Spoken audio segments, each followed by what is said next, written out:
Hi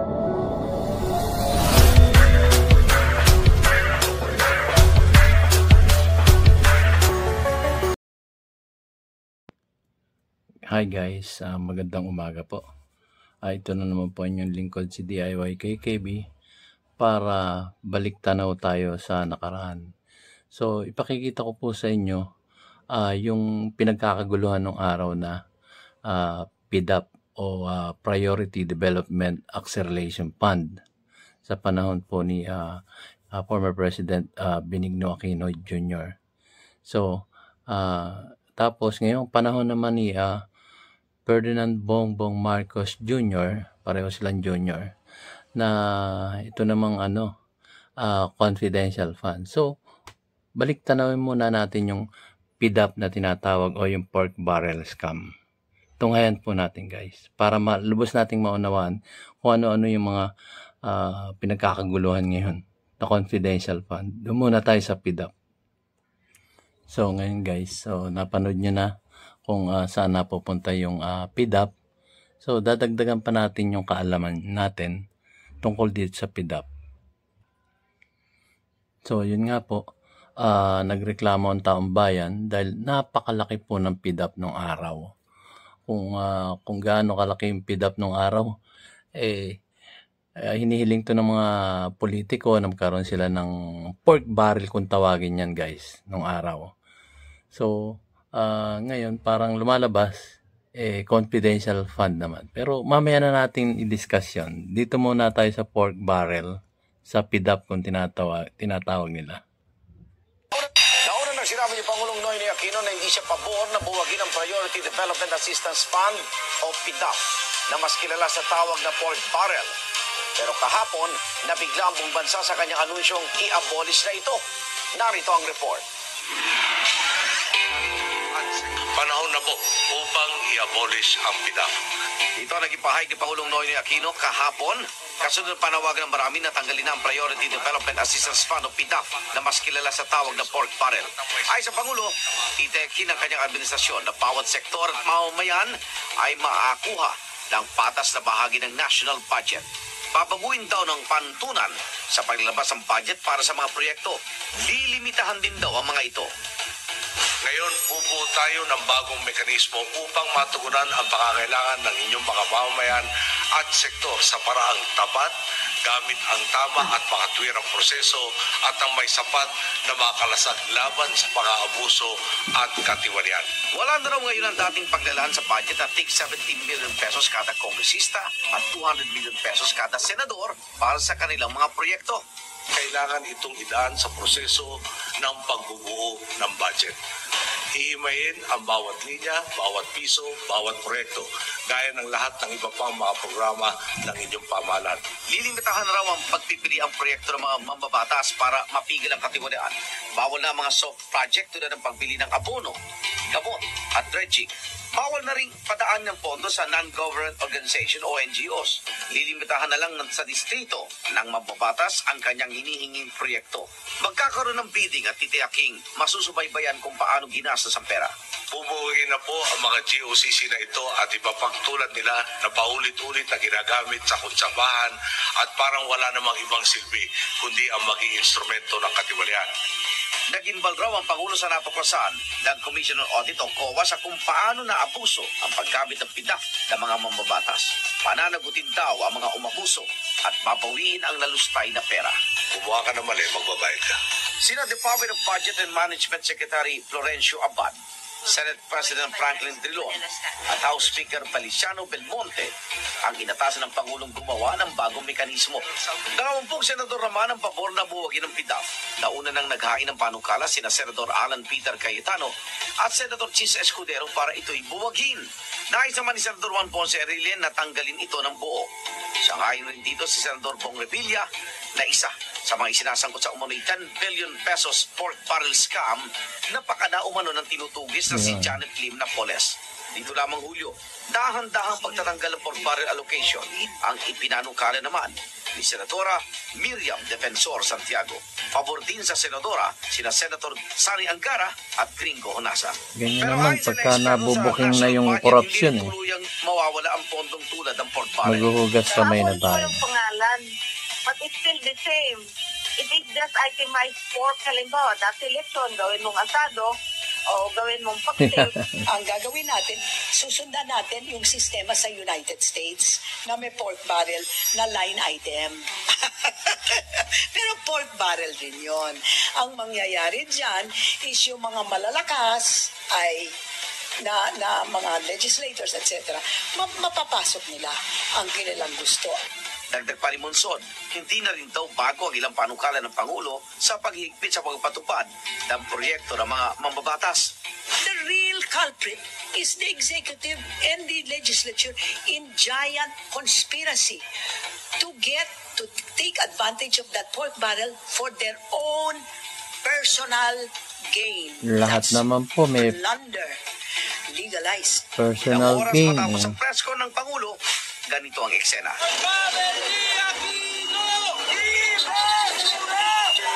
Hindi yan ang sagot. Hindi yan ang sagot na protesta. Wala siyang kamuang-muang.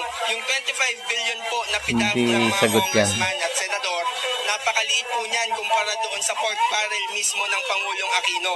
Meron po siyang 139 billion mula doon sa unprogram funds, mga pondo na wala pang tiyak na paglalagyan. Hindi pa rin daw sapat ang naging pahig ng Pangulo dahil walang katiyakan kung saan napupunta ang kaban ng bayan. Kaya naman sa Lunes, isang malawakang rally ang gaganapin kontra sa PIDAF, ang 1 million March versus pork barrel. Pero ngayong araw pa lang, nakataas ng full alert sa buong Maynila. Kaya sila na ganyan, sumobra na. Pero hindi sagot ng protesta. Kaya lang, pag sumobra na, kaya na nangyayari. Nakakabahan, dumaming kakampi natin sa pagsasayos. Pikon na ang tao nung araw dyan.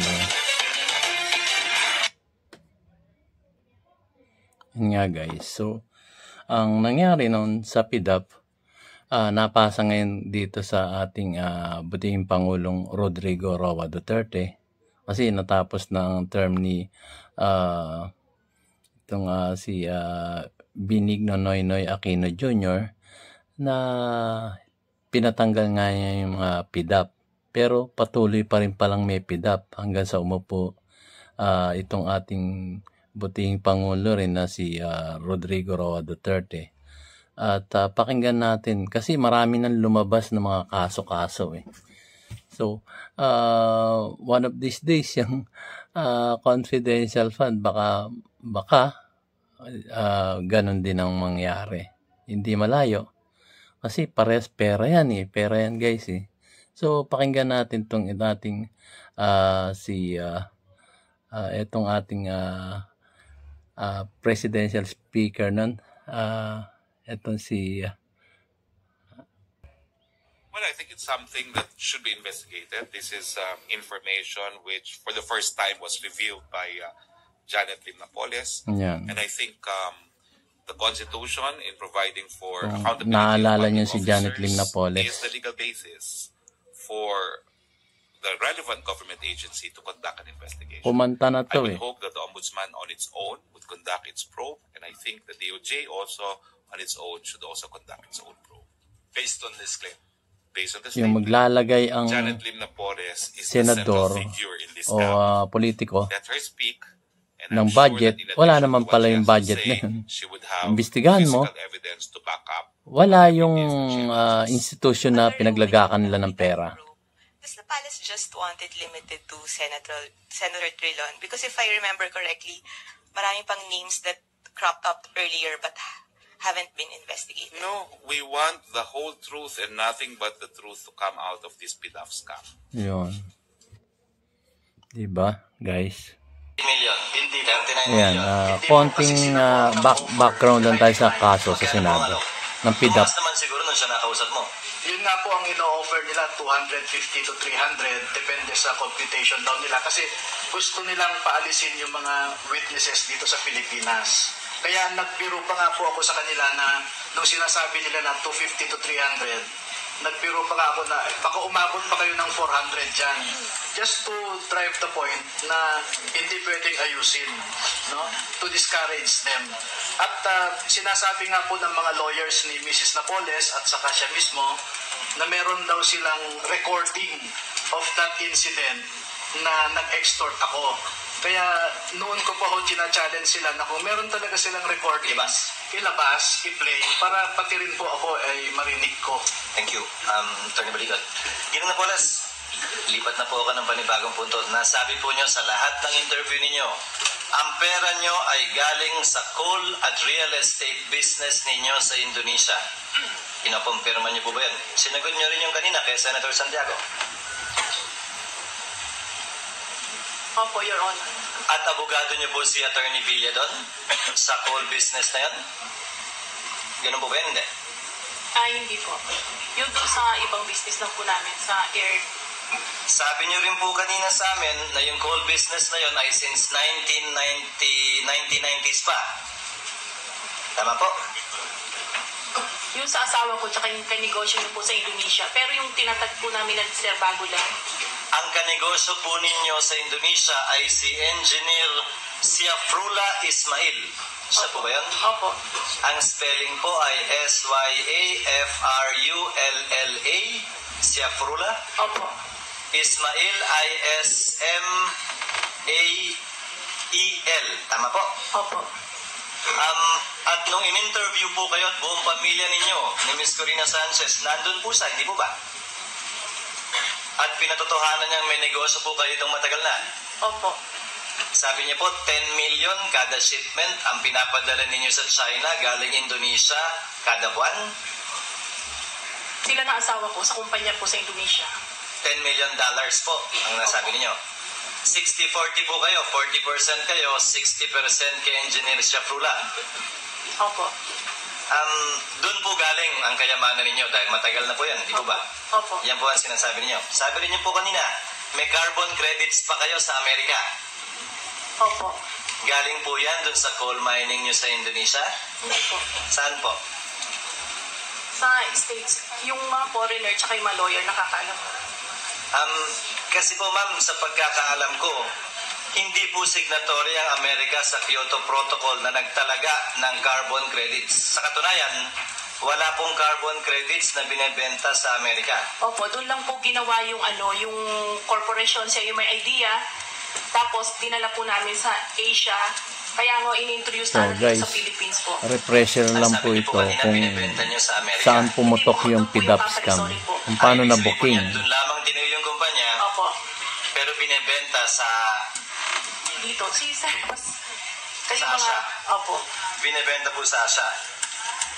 Dito Maliban sa po coal business sinangkot ninyo, ang si pangunahing pinagkakakita nyo ay ang Senator JLN Jinggoy Corporation. Estrada, di umano, Tama po ma'am? na nagdeposito ka sa kanya ng mga milyon-milyong pera. Kasama niya si Senator Bong Revilla at ang dating general na si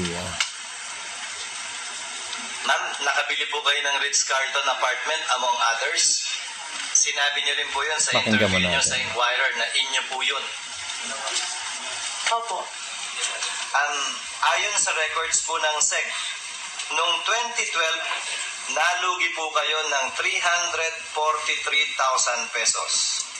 Partikular yung JLN, ang kinita po lamang noong 2004 hanggang 2011, annual net income na dineclare po ninyo, nagre-range po lamang sa 21,000 hanggang 100,000 kada taon. Maliwanag pong hindi galing sa JLN Corporation yung pinambibili ninyo. Saan po manggagaling? Sa Indonesia po. Doon sa asawa po ninyo. Opo. Magkano po ba kinikita niyo ron kung alam niyo? Hindi ko. Siya humihawak doon. Yung asawa po ninyo? Opo. Mr. Chairman, at the proper time, I ask that the committee invite Mr. Jimmy Napoles to shed light on their businesses if indeed there is such a business in existence in Indonesia or somewhere else. So ordered. Thank you, Mr. Chairman. Ilang tanong na lang po, Ginang Napoles. Kilala niyo po ba si Ginoong Abellana ng NAPCOR? One time, pinakilala ata sa akin, may mas sa office. May negosyo po ba kayo sa NAPCOR? Wala po. Ba't niyo po siya kinausap? Tungkol ata doon sa yung foreign. May tinanong lang po kami sa kanya, hindi ko na matandaan, matagal na po. Pero nagkausap po kayo? One time, pinakilala lang po sa Philippines. Pinakilala po nino? So, yun po guys. Konti pahapyaw lang to. Dito nagsimula yung PDAP scam. Yung tinatawag nilang pork barrel. Hindi po ba? Bawal sa saligang batas yun nun eh. Yan na nga ito ng Korte Suprema nun. Kung puro hindi ko alam at I invoke my pumunta right naman po tayo sa yung tinatawag nila ngayon na confidential fund. Na natin kung saan ang galing to. So ngayon guys, gusto nating malaman kung ano ba itong confidential fund, intelligence fund. So makinig po tayo sa balita ng ating news anchor. Milyon-milyong piso ang inilalaan ng pamahalaan kada taon para sa tinatawag na intelligence fund. Gaano nga ba ito kahalaga at ano-ano mga ahensya ang nasa likod ng pagbabantay sa seguridad ng buong bansa? Ito ang balita ni Nel Maribuhok.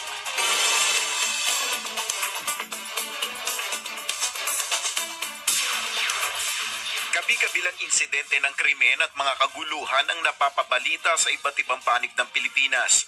Laging kaakibat dito ang pagresponde ng mga otoridad upang lutasin at maiwasan pa ang dagdag na pinsala dulot ng mga masasamang loob. Sa taunang pambansang budget ng bansa, naglalaan ng pamahalaan ng pondo upang gastusan ang mga aktibidad na may kinalaman sa pagbabantay ng seguridad ng bansa. Ang salaping ginagastos dito ay hinuhugot mula sa tinatawag na intelligence at confidential funds. Hindi idinidetalye sa panukalang budget ang paggagastusan ng milyon-milyong pisong pondo na ito. Ngunit may kiya kung paano at saan dapat ito gagastusin. Batay sa inilabas na Joint Circular ng Commission on Audit, Budget Department, Department of the Interior and Local Government, Governance Commission at Department of National Defense, ang Intelligence Fund ay gagamitin lamang para sa mga intelligence and counterintelligence activities na direktang may epekto sa national security, special projects at case operation plans, programa, proyekto at kampanya na may kaugnayan sa intelligence activities laban sa mga masasamang elemento.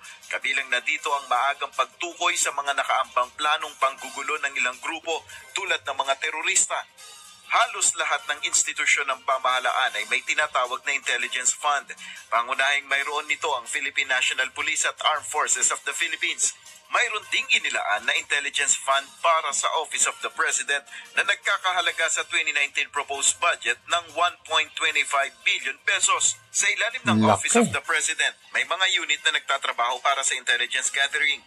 Noong 2010, sa ilalim ng administrasyon ni dating Pangulong Benigno Aquino III, itinatag ang Presidential Situation Room. Sa Situation Room na ito, ibinibigay sa Pangulo ng Bansa ang mga kritikal na impormasyon na maaaring may implikasyon sa national security. Dito nagtatagpo-tagpo ang mga ahensya tulad ng AFP, PNP, Office of the Civil Defense for Disasters at National Intelligence Coordinating Agency o NICA. Sa kasalukuyan ay patuloy pa rin ang hamon sa gobyerno kung paano pa mapalalakas ang sistema na ito upang mapigilan ang nakaambang banta sa seguridad ng bansa. So yun guys, natunghayan natin yung confidential fund pala, lahat ng ahensya ng gobyerno dito sa Pilipinas ay merong confidential fund. Hindi ko lang sigurado kung pati ang barangay tanod may confidential fund, pero malamang meron yun. Lalo na pagdating sa presidente, mas malaki yung confidential fund. Billion nga ang tinutukoy nila dito eh. So, dito naman sa kabila, tunghayan natin kung ano na naman yung confidential fund na itinransfer di umano ng presidente papunta sa opisina ni Vice President Sara Duterte. Parang alam niyo yun, nagkakaroon na ng issue ang bawat isa. Hindi natin alam, dapat maglabas ng ebidensya kung totoo nga ito. Kasi hindi ako naniniwalang gagawin ito ng isang anak ng dating Pangulong, butihing Pangulong Rodrigo Roa Duterte. So, politika to eh. So, tunghayan natin guys kung anong balita ng ating news anchor dito. Sinagot na Senate Deputy Minority Leader Risa Ontiveros ang pahayag ni Vice President Sara Duterte kaugnay ng issues of confidential funds. Ito ay matapos sabihin ni VP Sara na habang puro drama umano ang senadora, hindi naman umano makapaglabas ng anumang pruweba ang mga kritiko na magpapatunay na iligal ang ginawang paglipat ng pondo mula sa Office of the President para sa confidential funds ng OVP. Punto ng senadora, mismong sina dating Senate President Franklin Drilon at Aquilino Coco Pimentel na ang nagsabing iligal at labag sa batas ang ginawang paglilipat ng pondo. Hamon nito sa pangalawang Pangulo, linawin na lamang sa publiko ang pondo ng kanyang opisina kaysa gumawa ng mga personal na atake at pag-iwas sa tanong. Trabaho lang, walang drama. Akala ko ba, VP Sara, the OVP can live without confidential funds? Bakit parang pinapawisan na yata kayo dyan? Budget hearing pa lang. Lahat naman ng ahensya naglalabas ng proposed budget. Hindi kayo special. Ayun. So guys, ayun na nga. Mabigat ang banat ni Senadora Risa Hontiveros kay VP Sara Duterte, kay Vice President Sara Duterte. So, tunghayan naman natin kung ano yung sagot niya. Kasi yun, ano lang yun, interview at ginawa lang yung video na yun, yung sagot niya. At ito, nagkaharap sila. Tingnan natin kung ano yung magiging sagot nitong ating butihing Vice Presidente Sara Duterte. Returning again to one of my original points since last year, na iwan natin ang intelligence sa experts dun sa intelligence agencies ng gobyerno in the same way na yung mga civilian agencies ng gobyerno, whether OVP itself or kahit DepEd, ay kumbaga shop nila yung kanilang mandates at yung kanilang expertise. Huling tanong na lang po, Madam Maraming VP, Mr. tatamaan Chair, ng yung departamento. activities na binanggit ng VP kanina, hindi po ba part na rin ng regular law enforcement work na yung mga law enforcement agencies natin ay ginagawa na rin? Mr. Chair, Your Honor, we have different mandates from the other government agencies. So our intelligence, our confidential funds are used according to Joint Circular 2015-01. And whatever we gather from our confidential funds and surveillance, we share it with mainly the Armed Forces of the Philippines and the Philippine National Police, as well as they share as well intelligence information that they gather, which are not included in our database. Thank you. Thank you kayo, Madam VP. I'm glad to hear na nag-share or mag-share ang OVP ng information na nakolekta ninyo sa AFP at PNP. Again, because it makes the point na sila talaga yung primary na may mandato talaga, not any other civilian agency. Sila talaga ang kasama sa may mandato sa intel work. Lastly, just to make of record also, continuing from yung pagbanggit ko sa 2015 joint resolution na what the confidential funds may only be used Ito for. po yung guys, sagutan ni VP Sara Duterte 2015 joint resolution na at itong confidential si, and Senator intelligence funds Risa cannot be Hontiveros. used for salaries, wages, overtime, additional compensation, allowance, or other fringe benefits of officials and employees who are employed by the government in whatever capacity or elected officials except when authorized by law.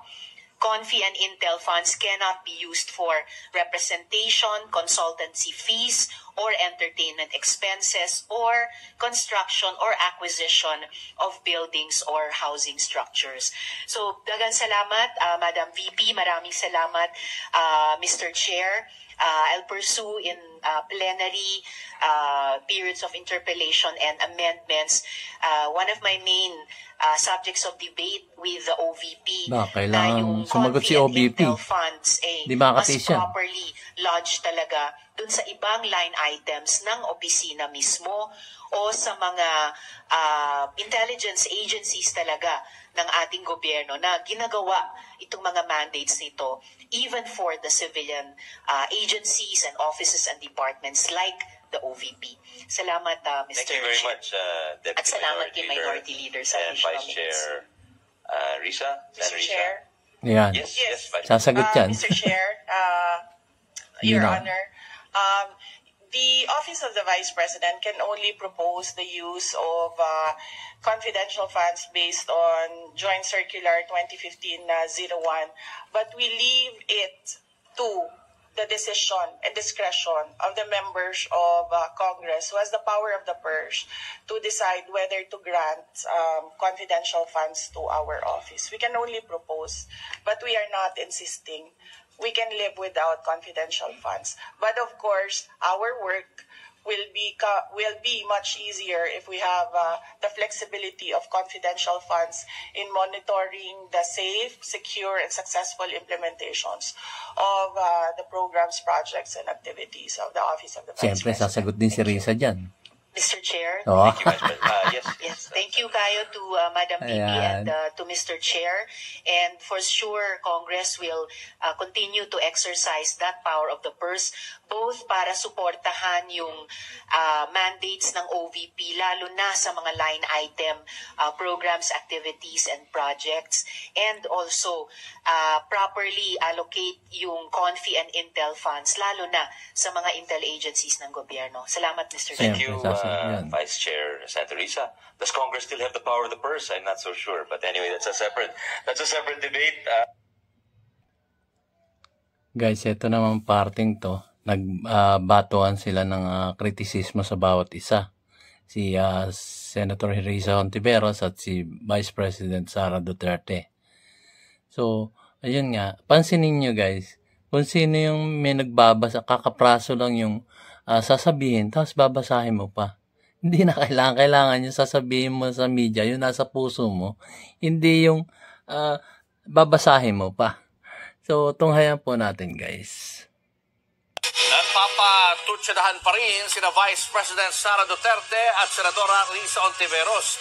Sabi ni VP, wala na siyang natitirang respeto para sa Senadora. Pero buwelta naman ni Hontiveros, hindi respeto ang kanyang hinihingi, kundi paliwanag sa confidential funds. Nasa frontline ng balitang yan, si Marian Enriquez.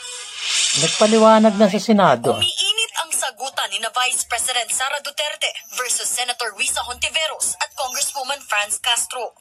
I do not respect Ms. Castro and Ms. Hontiveros. I have no respect for them. Buwelta naman ang Senadora. Hindi ko kailangan na ang respeto mo. Oh, wag mo babasahin. Binabasa pa. Hindi mo kayang irespeto ang mga trabaho mo. Irespeto mo man lang sana ba't binabasa mo pa yan? ang paggasta ng pera ng bayan. Ba yan? Nag-ugat ang patot sa dahan sa pagbusisi ni na Hontiveros at Castro sa ginastos na 125 million pesos na confidential funds ni VP Sara kahit wala naman yan sa 2022 budget ng Office of the Vice President. Galing ang pera sa contingent fund ng Office of the President na inilipat sa OVP. Ang pondong yan naubos daw ng OVP sa loob lang ng 19 na araw. Pagkatapos ng mga pagdinig ng Senado at Kamara sa isang pahayag, idinaan ni VP Sara ang patutsada niya kina Hontiveros at Castro. Nauna naman ang iginiit ni Hontiveros na walang masamang magtanong kung paanong ginastos ang pera ng bayan. Hindi aniya special ang OVP. Sagot naman dyan ni Duterte. Hindi naman kami ever nagsabi na special ang Office of the Vice President. In fact, we respected the process doon sa budget hearing ng House of Representatives and ng Senate. The discretion, the decision whether to grant confidential funds is really up to Congress. Giit ni Hontiveros, ipaliwanag na lang ng bise kung para saan ang hinihingi niyang milyon-milyong pisong confidential funds. Higit 1 linggo na simula nang nag-hearing tungkol sa confidential funds. Pero mas marami ka pang patutsada kaysa sa paliwanag. Ganyan din ang ipinunto ni ACT Teachers Party List Representative Franz Castro. Bukod sa confidential funds, pinuna rin ng kongresista ang nasa 2 milyong estudyanteng hindi nakapag-enroll ngayong school year. Tanong niya kay VP Sara na siya ring tumatayong Education Secretary na saan ang mga hindi nakapag-enroll. Sagot ng bise, Pahanap niya sa akin ang mga bata na para bang kinuha ko yung mga bata na yan kasi kung saan-saan. Si Franz Castro, kinuha niya yung mga bata dyan sa Talaingod kasi ililipat niya doon sa Manila para mag-rally. Siya yung may kidnapping. Siya yung may human trafficking. Ayan. pinabulaanan naman niya ni Castro. Ayan.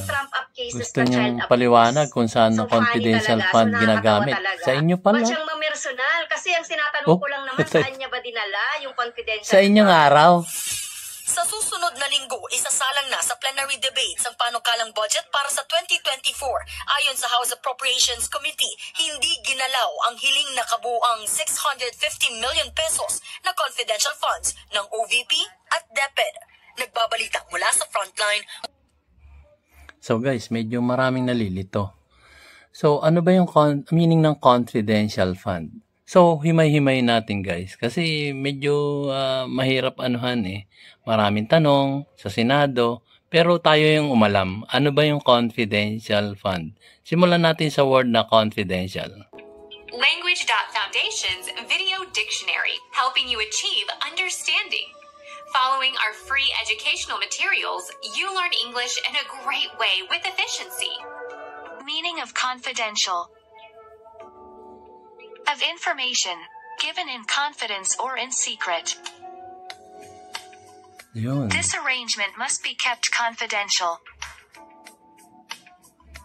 Secret. This arrangement must be kept confidential. Secret. Secret pala. Denoting confidence or intimacy. A confidential approach. Entrusted with private information and the confidence of another. A confidential secretary. The level of official classification for documents next Ayun, above restricted and below narinig secret. nyo na guys, ang confidential secret. Authorized to see. Ngayon yung funds naman. Ano ba ibig sabihin ng funds? What are funds? Tapos na tayo sa confidential eh. In the world of finance, funds are the new kid on the block. Ready to learn more? Let's start the clock. You've got money. You want to invest. But where do you put it? It can go into a fund, where the fund manager, working at an asset management company, decides how to invest it for you. The fund manager doesn't literally get to put his hands on your money. It's put in a trust account, and a trustee authorizes the trade on the fund manager's advice. There are three types of funds: mutual funds, managed accounts, and alternative funds. Mutual funds pool small amounts from regular people like you and me and invest that in shares and bonds, things that are highly liquid or easily bought and sold. Managed accounts or portfolio management services invest larger amounts into mostly liquid investments. And alternative funds. So, ayan guys. Now, here, Naalaman na natin yung funds. institutions. So guys, dito naman, mauunawaan natin ngayon at ipauunawa sa atin kung ano talaga itong confidential fund. Ito po ay base sa sinabi ng ating saligang batas. So, tunghayan po natin kung ano po itong talaga, kung saan mapupunta yung mga tinatanong ni Senator Risa Hontiveros, sasagutin po dito. Hindi ko lang alam kung bakit pabalik-balik sila ng tanong.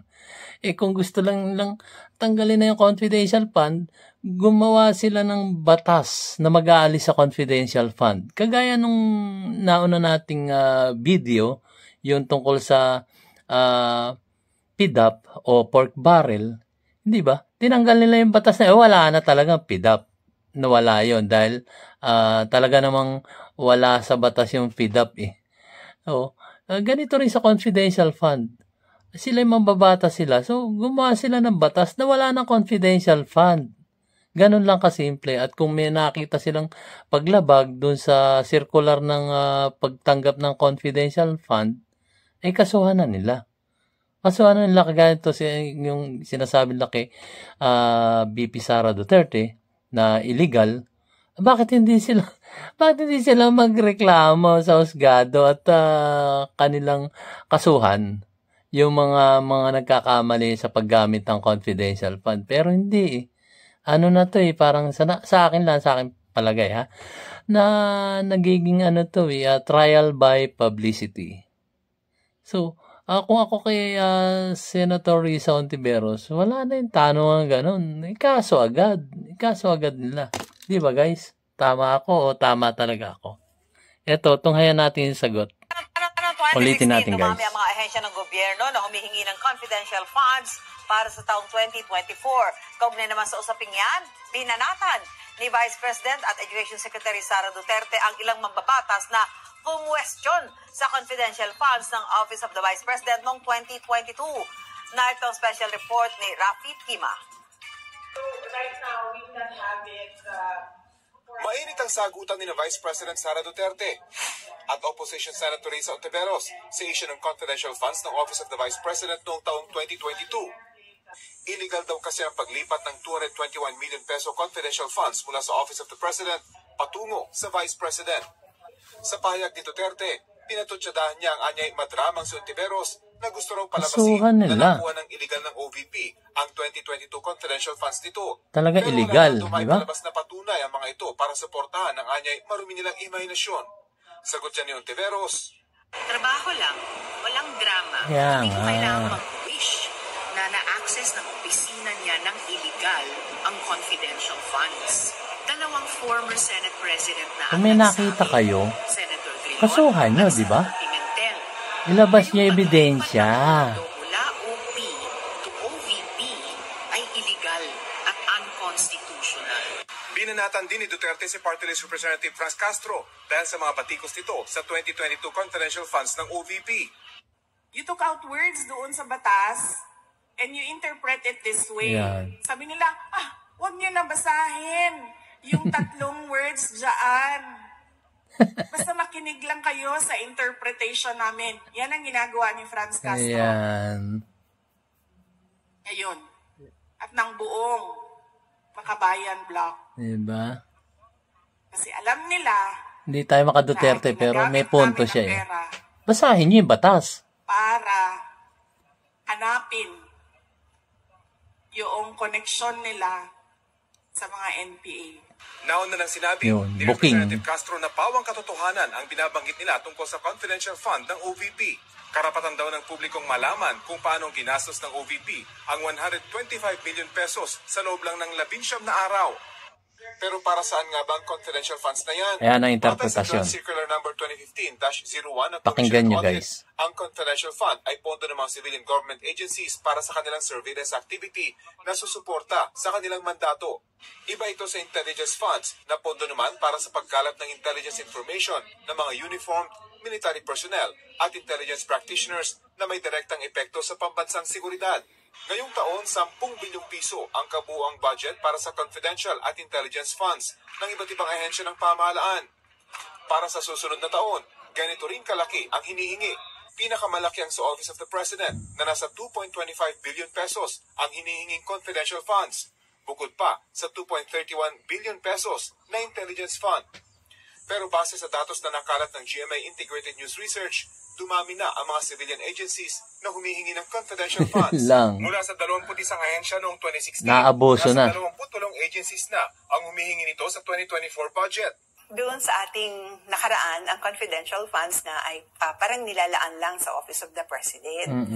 Kasi nga, kailangan siyang may confidential funds for special pet projects. Kasi ang Office of the President, di ba, parang ang assumption doon, supervision of all the agencies of the government. So, may kanya-kanya silang flagship programs. Sabi ni Dr. Maria Fe Mendoza ng UP National College of Public Administration and Governance, nagbago na ang panahon tungkol sa pangangailangan at pinagkakagastusan ng confidential fund. Kaya lang marahil dumami ang humihingi nito. Ngayon, tinignan nila na ang national security, hindi lang siya peace and order or yung parang problema natin sa defense or sa mga terrorists, kundi kasama din yung food security. Ino-audit pa rin naman ito ng COA, pero di tulad sa regular na budget, hindi pwedeng isiwalat ng COA kung saan ito ginamit. Pagtatanungin mo, bibigyan ka ng datos na, ay, hindi namin madidisclose kasi confidential. Confidential. Ayon sa mga eksperto, kung pagbabasehan ng batas, mahirap kontrahin ang paghingi ng confidential fund ng mga ahensya ng gobyerno kapag sinabi nilang kailangan nila ito para maipatupad ang kanilang mandato. Pero sana raw, sa halip na programang hindi pwedeng malaman ang pinagkagastusan, ibigay na lang ito sa ahensyang direkta ang tulong sa mamamayan. Yung intelligence funds, ilagay talaga natin sa intelligence agencies para mas magamit nila yon. Kesa i-spread out mo sa kung ano-anong mga agencies na baka naman kukonti lang ang ambag. Yeah. Ito ang unang balita. Rafi Tima para sa GMA Integrated News. Magpaano kala kayo ng batas? Amyendahan nyo. Yun nga, yung sinasabi ni ma'am, maganda naman yun. Pero, gumawa sila ng batas. Mambabatas sila, senador sila, kongresista, yung iba, na kagaya ng Makabayan Block. Gumawa sila ng batas na nagsusulong upang mawala na yung confidential fund na yan. Tapos ilipat na talaga sa ahensya ng gobyerno na kung sino talaga ang nangangalaga ng confidential fund. Ayun nga, tapos babatikusin na, batas yung confidential fund, guys. So, wala. Kayo nga musga, guys. Kasi batas yung confidential fund, So, kung talagang ayaw ng taong bayan yan, dali natin sa Senado, sa Kongreso, naalisin na yung confidential fund. Ayusin nila o amyendahan nila kung paano. Kasi confidential talagang hindi nila aaminin niya kung saan nila dinala. Kasi confidential nga So, kayo magusga guys, bakit pa naging confidential kung isisiwalat mo kung saan nila ginagastos? Diba? So, sinasabihan lang sila, kagaya nun sinabi ni VP Sara Duterte. Ginagamit namin yan dyan sa mga kagaya ng mga kaliwa, makakanan. Ewan ko kung ano binabanggit niya, di umano, sabi niya, na doon niya ginagamit yung confidential fund. So, dinabuking tuloy sila ayon kay VP Sara Duterte. So, yun lang muna guys. Maraming salamat po sa panunod. At sa pangalan ni DIYKKB Informative, God bless and you have a great day. Maraming salamat po sa panunod ng aking YouTube channel, guys. So, consider nyo naman pong like, subscribe, and hit that notification bell para updated pa kayo sa mga susunod kong mga videos. At very informative po ito, guys. Hindi kayo magsisisi. So, thank you po, guys. Maraming salamat po. Subscribe na kayo, guys.